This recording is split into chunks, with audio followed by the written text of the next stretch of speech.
За бид нар сел клиник хэмнэлгийн лоунж гэсгэр орж ирлээ. За лоунж гэхээр бас их олон чухал асуудлууд яригдах байх гэж бодож байгаа. За анагаах ухаан чи өөрөө нотлохоон суурилдаг.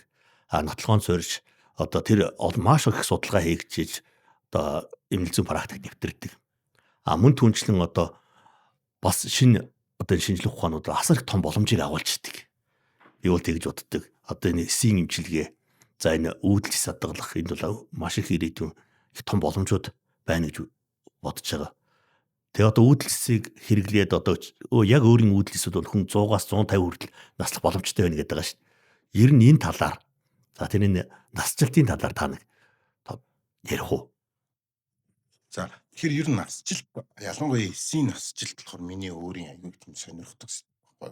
Тийм болохоор би тэр нөгөө насжилттай холбоотой сүүлийн үеийн бүхэл судалгаануудыг аюул унших дуртай. Тэгээд тэр насжилттай холбоотой топ судлаачдыг ингэж дагаад байнга тэднээс гарч идэг мэдээллүүдийг ингэж аваад өөрийгөө бас нэг тодорхой хэмжээгээр мэдлэг апдейт хийгээд идэх юм. Тэгээ би бол одоо юу ярих гэж бодож байна вэ гэхээр ерөнхийдөө сүүлийн үед насжилтын судалгаан дээр ер нь юу шинээр гараад ирсэн юм бэ? Энэ эсийн салбар руу энэ ямар практикээр нэвтрэх боломжтой юм бэ гэдэг. Тэгэхээр одоо Дэвид Синклер гэдэг одоо дэлхийн топ судлаач гэдэг байхгүй юу? Энэ болохоор ерөнхийдөө бол Харвардын судлаач. Тэгээд одоо бүх дэлхийн энэ хүний насжилтын судалгааг ингээд чих тавиад хүлээгээ сууж байдаг. Тэгэхээр энэ хүн ер нь юу нээсэн бэ гэхээр ерөөсөө эпиженетик өөрчлөлт гэдэг нэг юм ойлголт байна. Тэр нь юу юм бэ гэхээр ерөөсөө нөгөө эс байгаа шүү дээ. Эсийн дотор удамшлын мэдээлэл байж байгаа.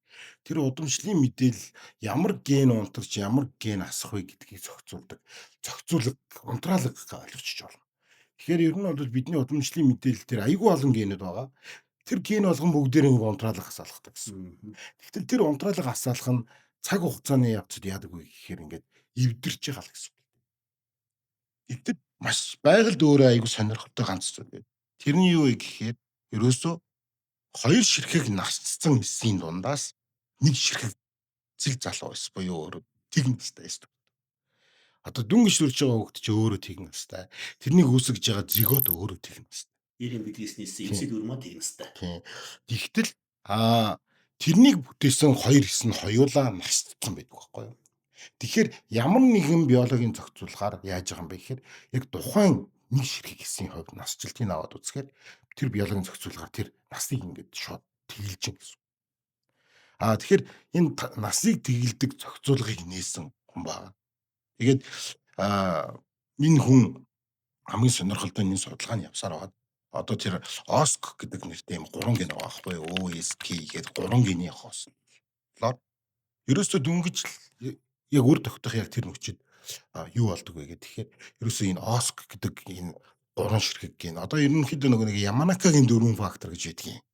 Тэр нь ийм жишээлбэл бид нарын арьснаас нэг хэсэг аваад тэрнийг үүдэлс болгохын тулд 4 фактор хэрэгтэй байдаг байхгүй юу? Тэгэл шууд үүдэлс болдог. Яг тэрэн шиг тэр 4 факторын 3-ыг нь хэрэглэн штэ. Мик гэдэг генийн хасаал үлдсэн 3-ын хэрэглэнгүүд нарс тахилж байна. Их тийм сонирхолтой.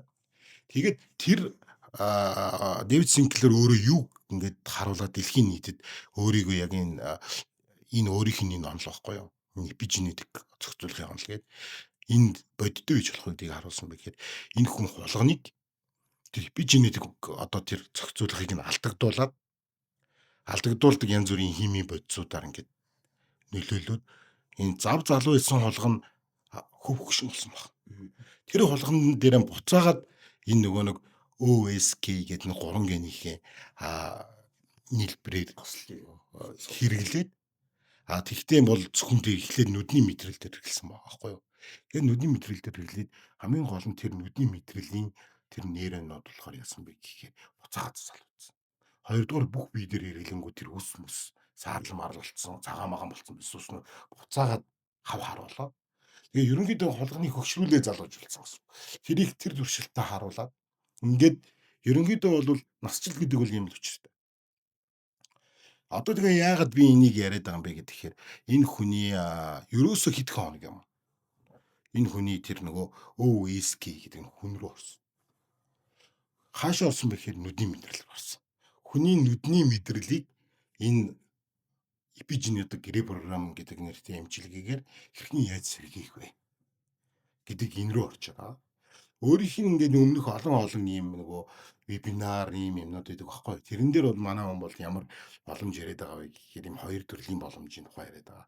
Нэг нь бол үүдэл төстэй холбоотой боломж байгаа. Нөгөөх боломж нь бол бүх биеийн ос репрограминг гэдэг боломж байгаа. Тэр нь бол жоохон төвхтэй шалтгааны юм бихээр ингээд нөгөө тэр 3 гений эффектийг одоо амьдарч байгаа биеийн бүх хэсэг бүгдэнд нь авчиж өгөх гэдэг асуудал байдаг.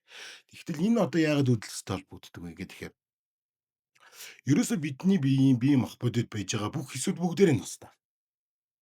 Тэгээд нас нь дуусаад хөх нь шинээр солигдно. Шинээр солигдохдоо хаанаас солигддог вэ гэхээр ерөөсөө л хүний биед энэ хэсийг бэлдэж өгдөг хоёрхан хэсэг байдаг. Нэг нь нөгөө бид нараа яриад идэг цусны үүдэлс байна. Хоёр дахь нь юу ах нь мезенхимийн үүдэлс. Цусны үүдэлс мезенхимийн үүдэлс хоёроос хүний биеийг бүтээж байгаа нийт 200 гаруй төрлийн эс бүхэл амьдралын туршид үргэлж усан өгчиж идэг. Тэгэхээр ерөөсөө ганцхан тийм байгаа байхгүй юу? Үүдэл хэсгийн нас хэрвтиг байвал тэр хүн яах вэ? Хий залуу. Ерөнхийдөө ямар ч ийсэн нас нь хөгшрөл гэдэг процесс айгүй удаан бол тарах гэдэг байгаа байхгүй юу? Тэгэхэд яах вэ? Энд бол одоо жишээлбэл бид хэдийн байгуулсан байгаа бас энэ банк бид нэр репрограмминг ашиглаагүй. Гэхдээ бидний хадгалж байгаа эсүүд үнэхээр тэр настай шүү. Тийм бий. Энэ репрограмминг хизээ орж иж болох вэ гэхээр жишээлбэл одоо би 43 настай хүн байж шээ. Миний өөхнөөс жишээлбэл миний мезенхимийн үүдэлсийг авчиж олно. Эсвэл одоо ясны жимөрөө хатгаад ч юм уу тий. Химцсний жимөрөө хатгаж байгаа цусны хэсийг авчиж олно. Тэр хэсүүдийг магадгүй ирээдүйд яаж болох вэ гэхээр ирээдүйд ч гэлтгүй одоо байгаа технологи гэсэн үг шүү дээ. Энийг насын шууд тэг болгож олно. Тэгээд хэрвээ буцаад ашиглачвал юу болох вэ гэхээр надад уул нь бол миний энэ эс буцаад тэг болчоод тэгээд над руу буцаад шийх ийм боломж зүгээр туршилтын хувь судалгааны хувьд бол байгаа гэсэн. Яг хөө ерөнхий потенциал бол нэмэрхүү байгаа. Тэгэхээр хөгшрөл гэдэг бол ерөөсөө үүдэлтэй юм салшгүй холбоотой зүйл. Үүдэлсийн хөгшрөл гэдэг бол ер нь бие махбодын хөгшрөл гэсэн. Үүдэлсийн тооны багасрал гэдэг нь өөрөө тэр хөгшрөлийг бие махбодын хувьд өдөөж өгсөн зүйл. Тэгэхээр бид нар бол яалтчгүй тодорхой хэмжээгээр ийм насжилттай холбоотой ийм зүйл рүү бол ингээд яваад орсон хүмүүс байгаа. Тэгээд яг одоо ингээд шууд залуужуулна энэ төр гэж хэлхийн оронд яг хөгшрөл удаашруулна, амьдралын чандыг дээшлүүлнэ гэдэг нэр томьёор хэлэх нь илүү зөв байна. Гэхдээ ирээдүйд бол яах вэ гэхээр үнэхээр залуужуулж болох юм. Технологи нь бол одоо аль үжээ ингээд ганцхан тавигдчих байгаа. За, их сайхан байна. Одоо тэгэхээр одоо үүдлээс би бол бид нар одоо анхаарахад онлайн хичээл дээр заалгадаг байсан үүдлэс гэдэг нэг эсээс салбарлаад бүх төрлийн эсүүд үүсдэг шүү дээ, тий. Тэгээд одоо үүдлэс одоо биднэрт жишээлбэл 40 гарсан 50 гарсан улсууд бол байгаа. Тэгвэл энэ нь ямар нөөцтэй вэ? Яа ер нь үүдлэс хизээ дуусна гэж байд юм хүнд.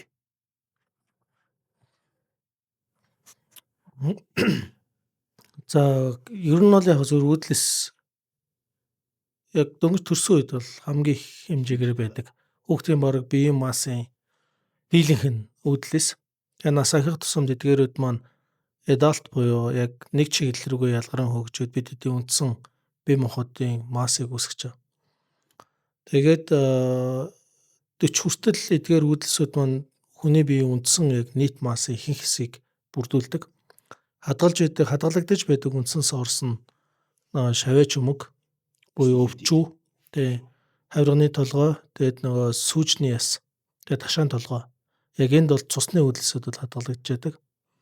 Чүмэгт ясны яг тэр чүмэгтэй хэсгээр бол мезенхимийн үүдэлс нь хадгалагдаж байдаг.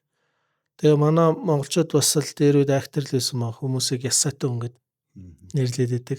Тэгээ тэр нь болохоор хүн ер нь яснаасаа бүх хэсэдээ нааш нь хайдаг. Гимтлээ ихэд л одоо тэг хөгшрлөө ихэд. Тэгээ эдээ чинээ яс сайн байна. Төдийн хэмжээгээр эрүүл урт насалж чаддаг тийм хүмүүсийг хилдэг байсан маа. Тэр нь яг хүний үндсэн цөм нь яг тэр яснаасаа ирдэг гэж бас айгуу сайн мэддэг байсан юм шиг лээ. Тэгэхээр яг бидний одоо энэ судлаад байгаа эсүүд маань ер нь яг тэр ясан дотор л байж байдаг. Тэгээ 40-оос хойш ерөнхийдөө үүдэлс маань inactive болж эхэлдэг. Тэр нь болохоор тэр ясны тэр үүдэлсүүд маань идэвхэн суларч эхэлдэг. Дахиж тэр шин адалт болж насчих процесс нь тэр чи мөнөөс аягдах процесс эднээс нь аюу сул. Тэгээд нөө шинэ өсөд үүсэх нь аюу баг болоод эхэлдэг. Тэгээд ихлэхээр 40 гарсан хүмүүс маань яг цуглуулж авсан тэр ойролцоогоор 37 триллион эсүүдийг одоо бий болгодог гэж үздэг. Тэгээд тэр 37 триллион эсүүд маань 40-оос хойш цөөрөөлөдөг. Цөөрсөөр байгаа л хүн эсийнхаа нөөцийг дуусах үедээ л нас эцэлдэг гэж үздэг. Тэгэхээр саяын одоо ганц хүмчин ярьсан теори байгаа. Тэгээд энэ теори бол яг айгүй боломжт бөгөөд онлын үед бол байж болох үс тийм том теори. Тэгээд энийг ер нь судлаачд ашиглаад сая тэр Оросын ерөнхийлөгч, Хятадын ерөнхийлөгч хоёр хүмүүсийг 150 наслуулна гэдэг нь бас ч гэж худлаа яриа бол биш. Боломжтой юу гэвэл боломжтой тийм онлын концепц. Тэгээд энэ нь бол үүдэлс маань илүү том ач холбогдолтой байдаг учраас одоо л Япончууд яг энэ launch гэдэг stem cell launch гэдэг юм нээсэн байгаад идэгий. Энэ бид санааг бол Японоос авсан. Тодорхой үүдэлсийн шотуудыг авдаг байхгүй. Тэр нь өөртөө тохирсон яг өөрийнхөө одоо залуучих насндаа тохирсон тэр шотуудыг судсаараа авдаг. Тэгээ эсүүдээ эргэж одоо reverse хийж одоо active хэлбэрлүү шилжүүлээд тэр нь эргэж дахиж залуу эсүүдийг нөгөө нөхөн төлчих боломжийг нь олгодог учраас тэгээ эсийг болохоор шот гэж яриад тэгээд яг нөгөө залуужуулах зорилгоор тэгээд хөгшөртөө ямар нэгэн өвчин эмгэг байхгүйгээр эрүүл урт наслах тэр зорилгоор энэ Японд бол аюул олон тийм stem cell launch-д бол нэгдсэн байдаг. Тэгээ яг энэ бас нэг чиг хандлагыг бид нэр баримталж өнөөдөр энэ launch-ыг бас нээсэн байгаамаа. Тэгэхээр одоо энэ launch чинь танаад гаргасан мезенхимийн үүдэлсээс авч өөртөө хэрэглэнэ шүү дээ тий. За би нэг тэдэн насны хүн байна нэг тим шотыг авъя гэх тий. Тэгээд дахиад одоо нэг тэдний наснда нэг тэр орчмыг авъя. Тэгээд энэ чинь эрүүл мэндийнхаа төлөө хийж байгаа бас маш том шот залуу эдгээр насаа хадгалах тий. Энэ хэрэгжиж байгаа л нэг орчин үеийн эмчилгээний чиг хандлага. Бас нэг эмчилгээний бүр технологи болоод суурьшсан байна шүү дээ тий. Launch shot болгоо арих биш. Launch shot болго эрүүл мэндийн төлөө бас байж болдог гэдэг утгаар л тийм launch-ийг хүн одоо launch shot-ыг допамин авах зорилгоор юм уу сайхан кайф авах зорилгоор хэрэглэдэг бол эрүүл мэндийнхаа төлөө ийм одоо үүдэлсийн shot авч болох нэ гэсэн үг. Тийм яг үнэ. Одоо бас бусдаас орж ин кислород launch-уд байд юм биш хүчил төрөгчийн launch-уд. Тэгээд хүчил төрөгч байгаа launch орохоор за аюу сайхан ингээд нэг сэргээш авдаг, аюу сайхан болдог. Тэгээд тэр бүх орчин хүчил төрөгч аюу баялаг.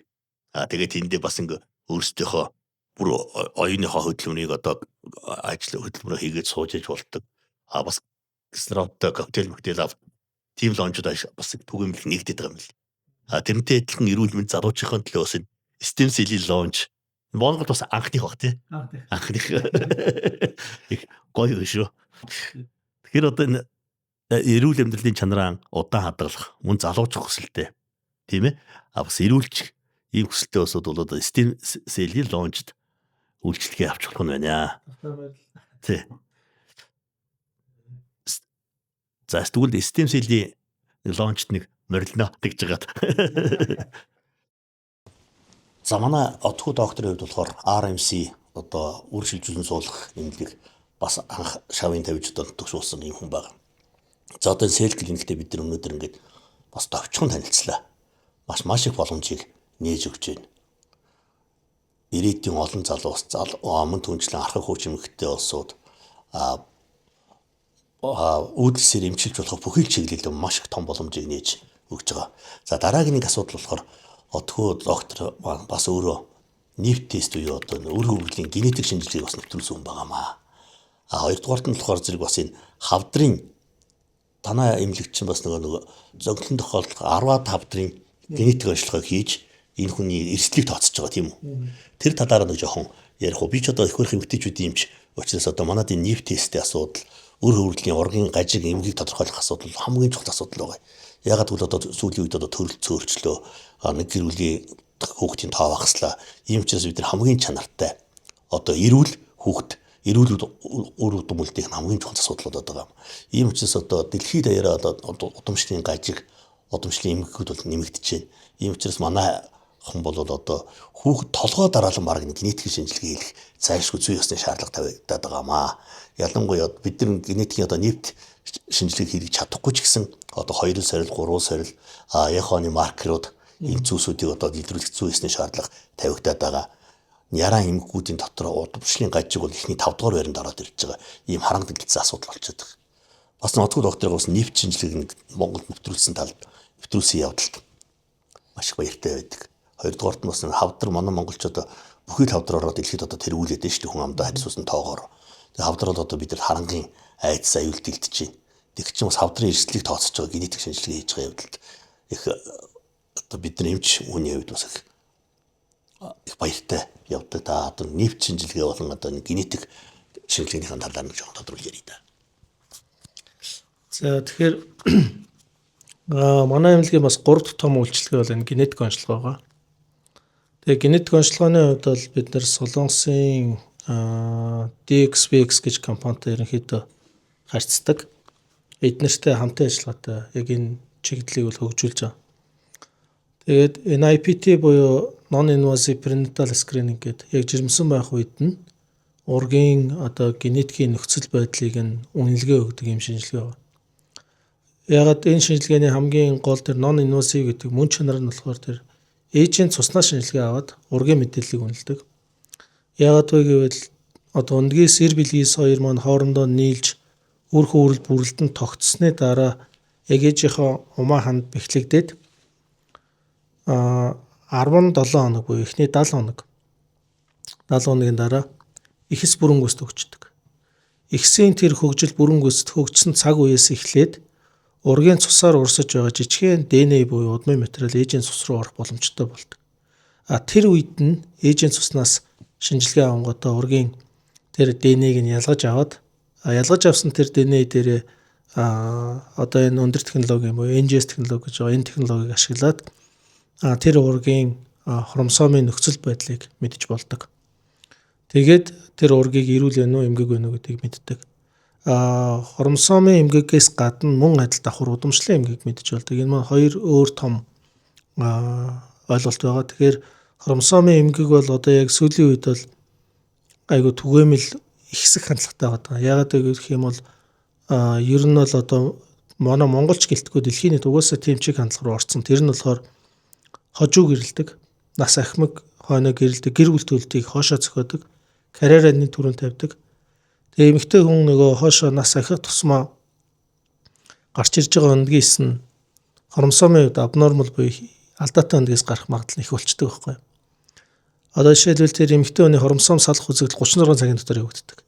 Ойлец байгаа шүү дээ. LH давар ихсэл буудаг өндгийс яг тэр өндөгчөнд байгаа тэр фолликулынхаа ханнаас өндгийс салаад тэгээд нааша үрийн олоороо орж ирж байгаа яг тэр салах тэр 36 цагийн агшинд л өндгийс чи өөрөө хромосомын тоог 46 хромосомтой байжгаад хромосомо 23 бол цөөлж явах хэрэгтэй байхгүй. Тэгтэл тэр нас ахаад эхлэхээр тэр хромосом цөөрөх тэр урвал удаан болоод эхэлдэг. Тэгээд эхлэхээр хамгийн түгээмэл нь тэр 21 дугаар хромосом ч салж өгөхгүй өндгийс чи 221-д ороод ирэхээр нөхрийн эсээ 21 ингээд 3 болоод ороод ирдэг. Тэгээд ихтгэхээс тэр даавны өвчин болчдөг. Ингээд даавны хам шинж үүсэх магадaltaй. Жишээлбэл энэ бол хромосомын тооны өөрчлөлт. Тэгтэл бас энэ өсөлтгүй жирэмслэл зулбалт гэдэг ба тий. Хэрвээ 1-р хромосом, 2-р хромосом айгу том хромосомууд ч салж чадахгүй. Эсвэл нөгөө хоос ороод ирдэг тэр хромосом байхгүй. Өндгийсүүд. Тийм өндгийсээр үр тогтчих юм бол жирэмслэлт нь явагдчихсан эрт үедээ өсөлтөн зогсчдөг. Тэр нь өөрөө зулбалтын нэг аюул том шалтгаан болоод байдаг. Тэгээ яг одоо нэг амьдралын хэв маяг тэгээд нэг хотчлт эднэстэй холбоотой хоошоо гэр бүл зохиох эднэс ч өөрөө яалтчгүй хромосомын өөрчлөлтийг бий болгоод байдаг. Тэгэнгүүт тэрийг нөгөө хожуу үед нь мэдхээр аюул төвхтэй болоод их барихын салбарт.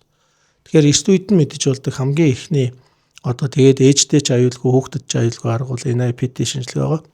Тэгээ энэ шинжилгээг нөгөө ер нь бол одоо олон улсын их барих эмэгтэйчүүдийн нийгэмлэгч ер нь скрининг байдлаар хэрэглэгээ зарлцсан шүү дээ. Хүн болгондоо эргэл.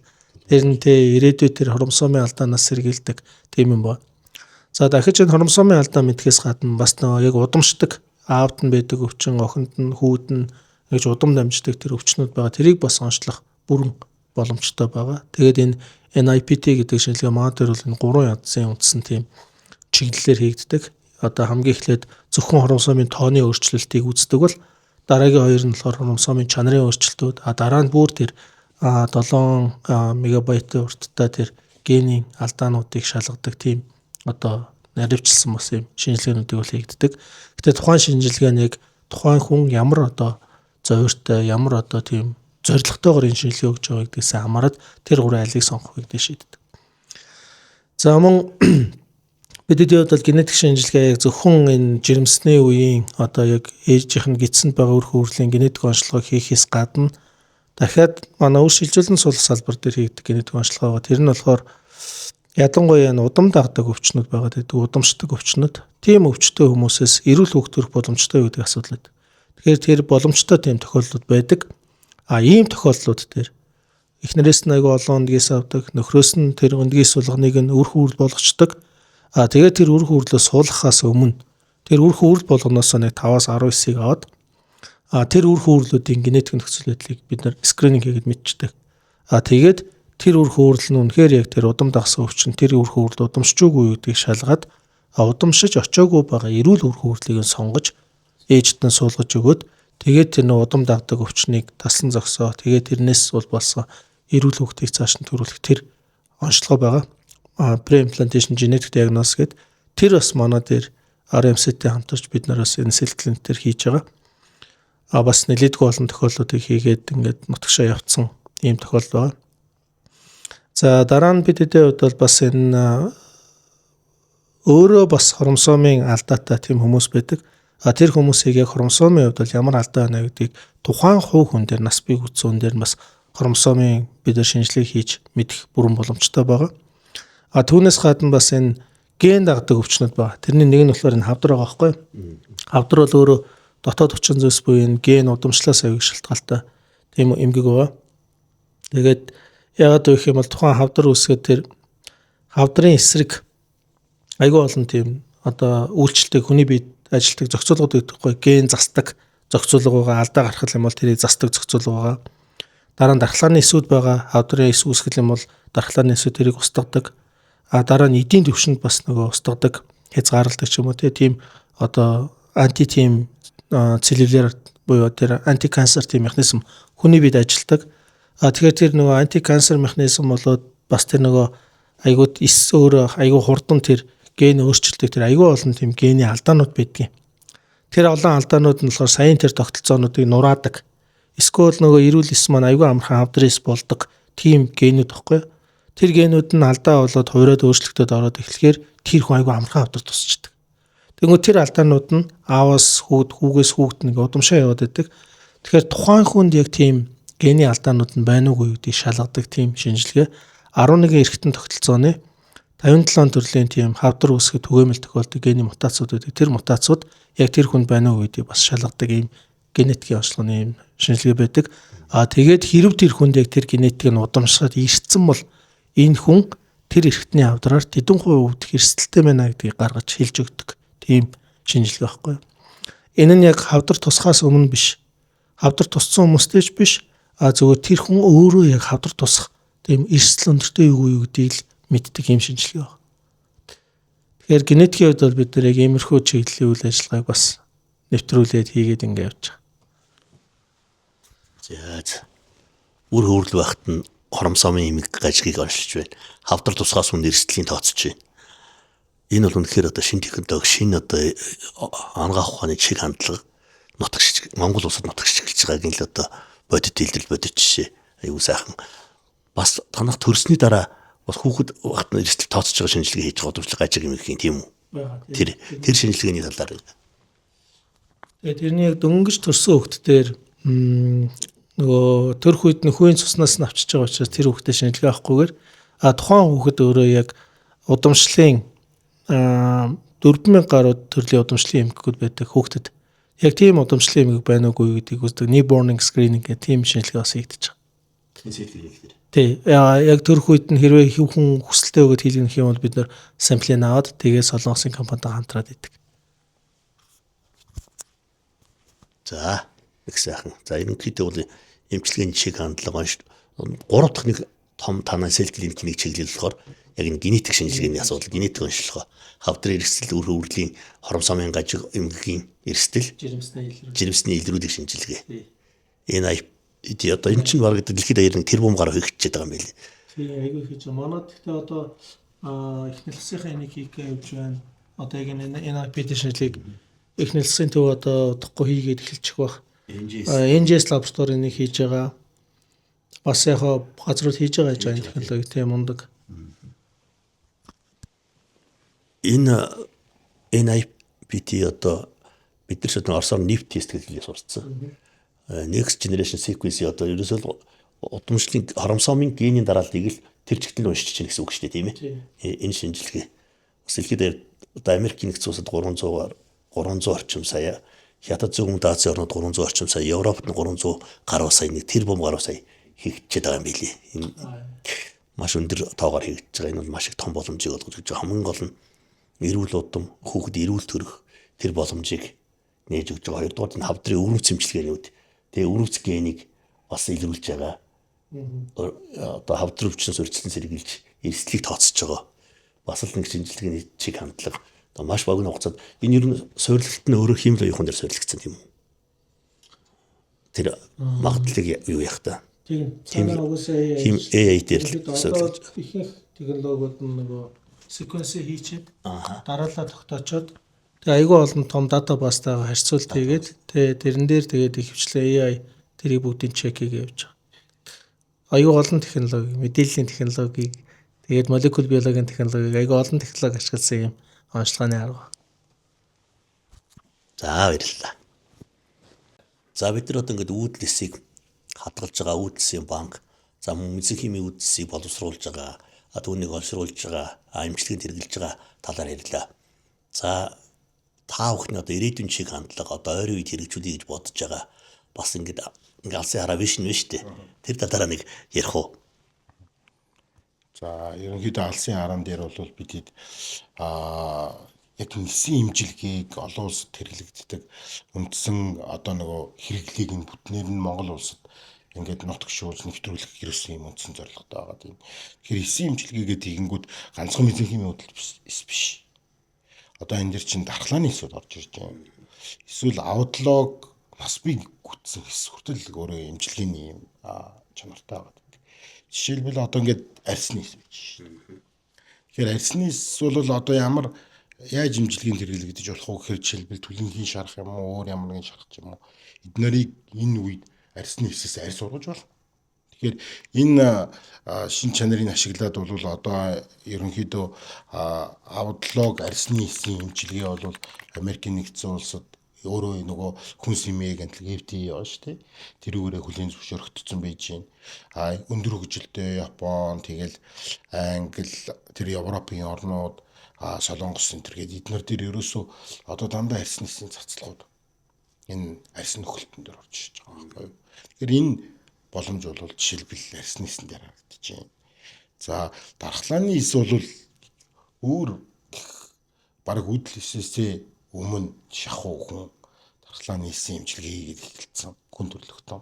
Тийм. Тэгээд их тийм олон жилийн туршлагатай ийм эсийн имчилгээний нэг төрөл байдаг. За энэ рүү бол бас тэгээд нэг тодорхой хэмжээгээр бас хөгжил хийгдчихье гэсэн юм бодол байна. Би түрүүчийн ярилцлагууд дээр гэж тэр НК гэдэг хэс дээр бол ямар ч байсан хөгжилд хийх гэсэн юм бодлууд бол байгаа. За тэгээ өөр бас одоо нэг мезен химийн үдлсээс ялгардаг бас экзосом энтергээсээс ялгардаг бүтээгдэхүүнүүд байж байна. Тэрний өр нөлөө хэрхэн хэрэглэж болох вэ гэдэг иймэрхүү байдалтайгаар бас ирээдүйдээ их гэмтүүлэх үү, хурдан хугацааны хөгжүүлэлтүүдийг бол их юм сонирхолтой байгаа. За ер нь бол ингээд шинэ технологи, шинэ зүйлсийг оруулж ирэхэд маш хэцүү байдаг. Мөн нутагшуулна гэдэг бол маш их бас хөдөлмөр хугацааны ажил шаарддаг. Үүнээс гадна бас нэг хамгийн хэцүү юм одоо зөвшөөрөл авах бас асуудал, лицензийн асуудал чухлаар тавигдсан юм шиг миний хувьд бодогдтыг.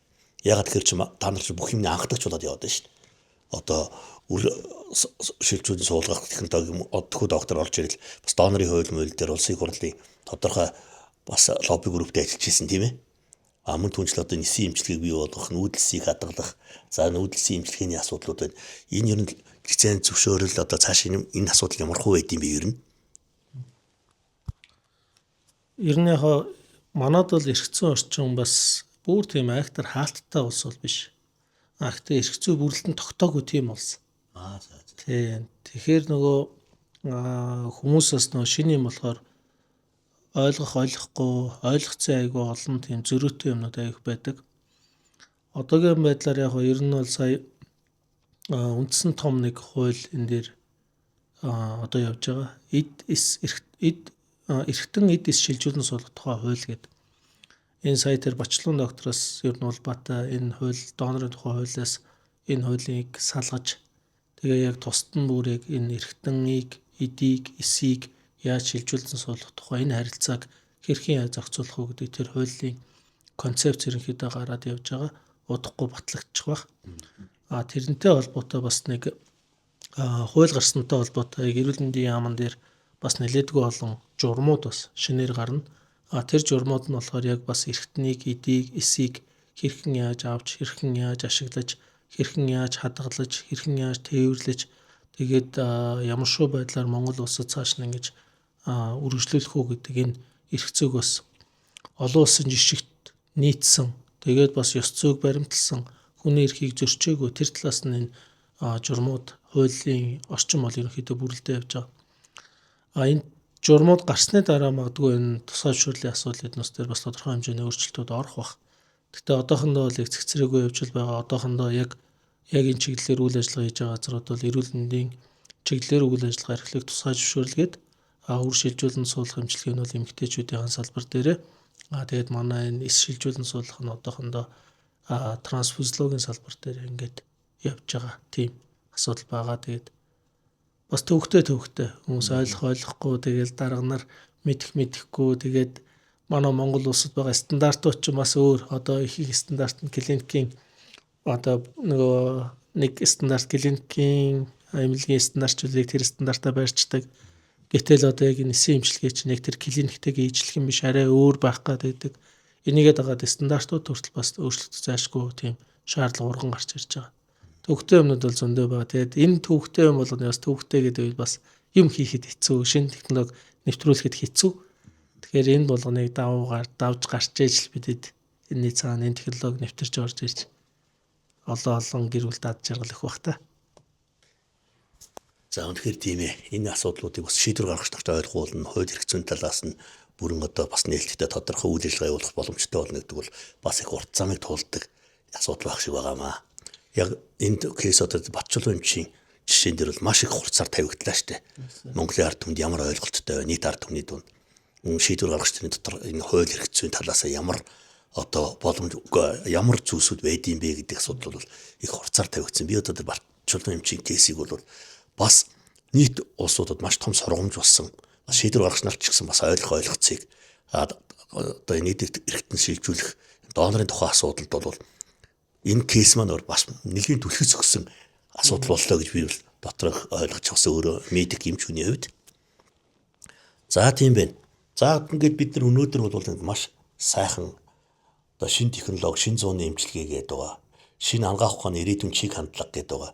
Энийг одоо Монголд эхлүүлж байгаа, нутагшуулж байгаа энэ сайхан шинэ эмнэлэгтэй танилцлаа. Мөн түнжлийн шинэ докторууд одоо энэ улсууд бол манай био ангаахын чиглэлээр ангаахын шинжилгээ ухааны үндэсний сургуулийн багш нар байсан улсууд. За өндөр технологийн улсуудад суралцаж ирсэн улсууд манай ганц докторын хувьд болохоор докторийн зэрэгээ одоо Тайвань улсад хамгаалсан. Манай Отгоо доктор бас одоо үр шилжүүлэн суулгах IVF технологиор мөн Япон улсад суралцаж ирсэн ангаах ухааны доктор улсууд байгаа. Үнэхээр энэ био ангаахын салбар энэ багш нар л одоо энэ шинэ зүүн эсийн эмчилгээ, дархлааны эмчилгээ одоо энэ шиг хандлагыг бол та нар л нэвтрүүлнэ л дээ. Бид нар л одоо клиникийн практикийн одоо тим эмчнэр, эмнэлэг зүйн тим эмчнэр байдаг. Ер нь бол би энэ эд эрхтэн шилжүүлсэн манай клиникийн практик ч гэсэн бас Монгол улсын хувьд дотоодын нийт бүтээгдэхүүнийхээ хэдэн хувийг ангаах ухаандаа зорцуулдаг улс үлээ. Тэгэхэд бол одоо эрхтэн шилжүүлэн суулгах бусад технологи одоо эслийн практик гэхдээ Европ тагалгаад орж ирж байна. Их мэтлэн дэлхийн түвшинээс өөрх юм жишргууцлалтанд зүгдээд л яваад байгаа. Бас нэг маш урт тасарчихгүй ингээд хөгжүүлээд л яваад байгаа. Энд одоо энэ шинэ зууны чиг хандлагын шинэ технологиг ингээд оруулж эхлүүлж байгаа. Мөн дүнчлэн нотогшуулж яваа. Энэ залуу докторуудаа за шинэ зууны эмчилгээний чиг хандлагыг Монголд одоо нотогшуулахаар зүтгэж явж байгаа та бүхэндээ бас өндөр амжилтыг хүсэн өрөө.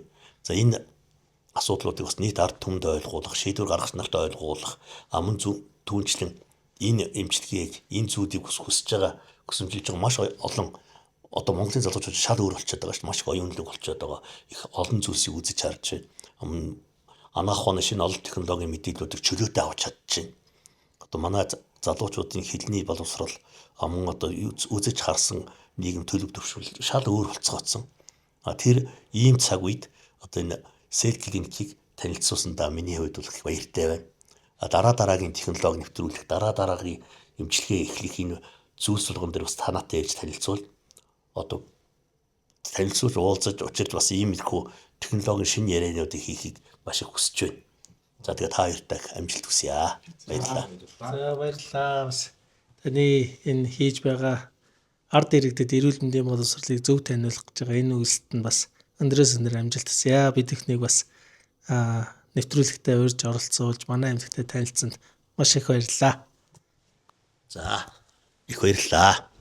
Их баярлалаа. За Баярлалаа. ганц их докторийнхоо одоо тэр тун хэрэгжүүлэх гэж байгаа алсын хараа бас бодож явж байгаа энэ дархлаа судлаач хүн өөрөө энэ бие онгоохын чиглэлийн үндэсний мэрэгчлэлтэн бас дэлхийн төвшөнд одоо дэлхийн төвшний институт суралцж ирсэн хүний хувьд бас цаашдынх нь энэ эсийн эмчилгээ олон өвлөсөн эмчилгээний олон ирээдүйн ажилчин өндөр амжилтыг хүсэн өрөөё. За танд ч гэсэн өөрийн үндсэн ажил тэгээд мөн энэ нэвтрүүлгийн энэ ажилд нь бас амжилт хүсэн өрөөё. Тийм. Тэгээд бид хэд болвол ямар ч үсэн шинэ технологиг ялангуяа эмчилгээний технологиг Монгол улсад нэвтрүүлэх энэ чинь нөгөө дэлхийн шинэ хийх гэж байгаа юм огт байхгүй. Дандаа нутагссан, дандаа хэрэглээнд орсон, дандаа хүн дээр аль хэдийн туршигдсан үр дүн авсан. Энэ технологиудыг л Монгол улсад нэвтрүүлэх ийм хүсэл эрмэлзэл зорилготой ажиллаж байгаа. За их баярлалаа. За баярлалаа.